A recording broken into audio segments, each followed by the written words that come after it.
Bismillahirrahmanirrahim. Assalamualaikum warahmatullahi wabarakatuh. Alhamdulillah.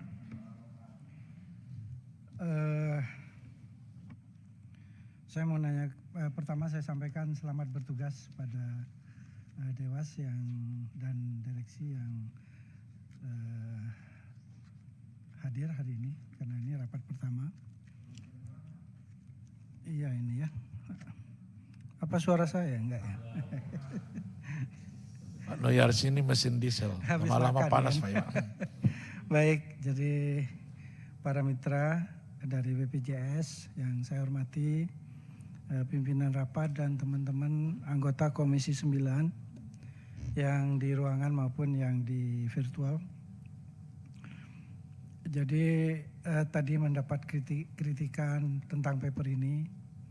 Ya saya pikir wajar Pak kita ngeritik karena kita sudah di sini ini menghadapi binatang yang sama lah kira-kira. Padahal ini objeknya baru kan gitu. Tapi bagi saya sebetulnya laporan yang disampaikan ini setidaknya memperlihatkan cukup sinkron antara yang disajikan oleh Dewas maupun direksi. Ini searah lah gitu. Jadi walaupun ini sifatnya normatif, sekali lagi saya ucapkan selamat. Yang lain, karena tadi sudah diungkap khususnya oleh sahabat saya, Adik Saleh Daule, sehingga memang kalau bicara di belakang dia agak sulit nyari materi lagi kan gitu, karena sudah disapu. Cuman saya ingin meng-highlight beberapa yang sangat penting Pak. Satu tentang perluasan keanggotaan Pak.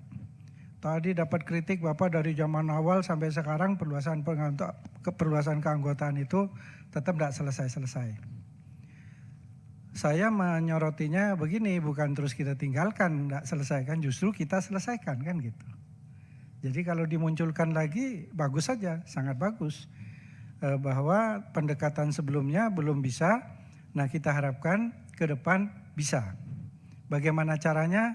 Saya harap Dirut dan Ketua Dewas di sini sama-sama ingin memperluas kepesertaan. Itu nanti supaya sinkron usahanya Pak, supaya sinkron. Arahnya benar, caranya bagaimana Bapak lebih tahu sebetulnya. Kita evaluasi yang dulu kenapa gagal kan gitu, kenapa enggak tercapai. Nah ini harus cari kiat-kiat baru. Satu hal Pak di kaitan dengan kepesertaan ini yang saya ingin tambahkan. Selain kepesertaan juga datanya Pak. Ini saya ngomong bukan katanya karena saya mengalaminya lah gitu. Jadi apa yang disampaikan itu data-data tentang gaji segala macam itu tidak selalu sama walaupun saya tidak katakan pasti beda ya dengan yang terjadi di kantor atau di bagian keuangan penggajian dengan yang dilaporkan ke BPJS. Faktornya banyak Pak, kalau saya ungkap panjang, tapi enggak perlulah. Yang kita usahakan semaksimal mungkin itu bisa dicariin linknya Pak antara payroll yang dilakukan oleh perusahaan dengan data yang masuk ke Bapak. Itu bukan hal yang mudah, tapi memang sulit. Tapi di sini kan ada Bapak-bapak ada yang dari perbankan kan, pasti paham itu.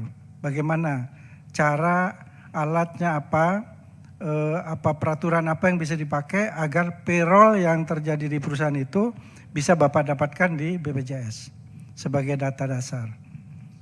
Nah itu Pak, kalau itu bisa dapat, insya Allah persoalan perbedaan yang dilaporkan dengan fakta yang dilaporkan dengan kenyataannya itu bisa dikurangi, kalau nggak bisa 100% dieliminir.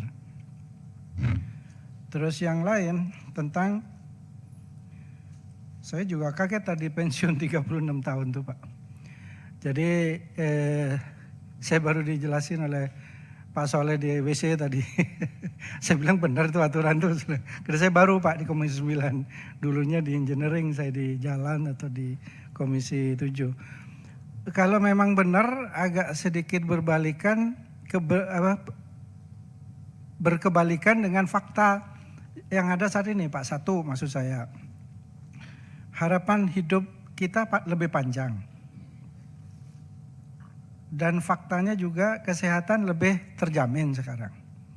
Mungkin 56 tahun, usia 65 tahun 10-20 tahun yang lalu beda dengan usia 56 tahun saat ini. Saat ini pasti lebih baik dengan fasilitas kesehatan dan kemajuan di bidang kesehatan yang begitu bagus. Bahkan di beberapa tempat sekarang itu, terutama di swasta Pak, lagi beberapa membuat aturan justru memperpanjang usia pensiun dari 57 ke 62. Sekarang juga sedang dicarikan alasan, sedang digodok bagaimana kalau usia pensiun itu 65 tahun untuk bidang-bidang tertentu Pak, seperti konsultan, engineering consulting misalnya. Itu umur 62 itu mahal jualnya Pak di internasional. Billing rate-nya tinggi itu. Dan itu masih kuat. Pak Ketua kami itu nggak nyampe 62 beliau itu. Masih sehat gitu. Kalau dijual di Vietnam, dijual di Kamboja, dijual di negara-negara berkembang sekarang Pak. Seorang insinyur sipil misalnya jalan, itu mahal Pak. Nah oleh karena itu kami mencari formula bagaimana usia pensiun dimundurkan. Karena itu konsekuensinya juga dengan jaminan hari tua. Nah ini sekali lagi, jika itu memang ada aturan nomor 36, saya tidak paham mau komentar bagaimana, tapi itu kenyataannya berbalik dengan yang ada di luar, di fakta, di lapangan, khususnya di usaha-usaha bidang swasta Pak. Bidang swasta tertentu tentunya, tidak semua. Itu tentang pensiun tadi. Yang terakhir, saya juga menambahkan dari teman-teman Pak Darul, mungkin tadi saya sudah bicara yang berkaitan dengan portofolio bisnisnya Pak. Kan Bapak belum menyampaikan sebetulnya. Yang disampaikan kan baru prediksi-prediksi atau gambaran tahun sebelumnya, bagaimana portofolionya, berapa yang di surat uang, saham dan segala macam di sini. Walaupun tidak terlalu detail juga, tapi kita tidak tahu komposisi berapa persen yang di deposito, berapa persen yang di saham dan lain-lain. Saya baca sepintas tadi sahamnya aman kan di LQ 45. Tapi juga hukum pasarnya, hukum ekonominya saya nggak ngajarin Bapak lebih tahu dari saya. Bahwa semakin besar risiko, semakin besar peluang untuk mendapatkan keuntungan. Kalau kita mau ngejar keuntungan yang besar, risikonya semakin besar kan gitu. Nah itulah makanya saya ingin tanya sebetulnya portofolionya bagaimana. Ini mengarah ke yang agresif, medium, atau justru tenang-tenang aja atau berkembang kan gitu. Kemungkinan ruginya kecil kan gitu. Ini kalau bisa pada kesempatan yang datang Ketua kita minta portofolio bisnisnya BPJS atau Jam Sostek ini bagaimana. Karena dengan itu kita bisa memberikan masukan untuk masing-masing item yang disasar di portofolio itu. Terakhir dari yang terakhir tadi di dalam portofolio juga, Bapak beberapa kali di sini menyebutkan mau masuk ke investasi langsung, Pak. Itu sekali lagi bagus sekali, tapi risikonya kan besar juga itu, Pak. Bapak timnya cukup kuat nggak untuk menilai jenis-jenis investasi langsung apa yang mau Bapak sasar?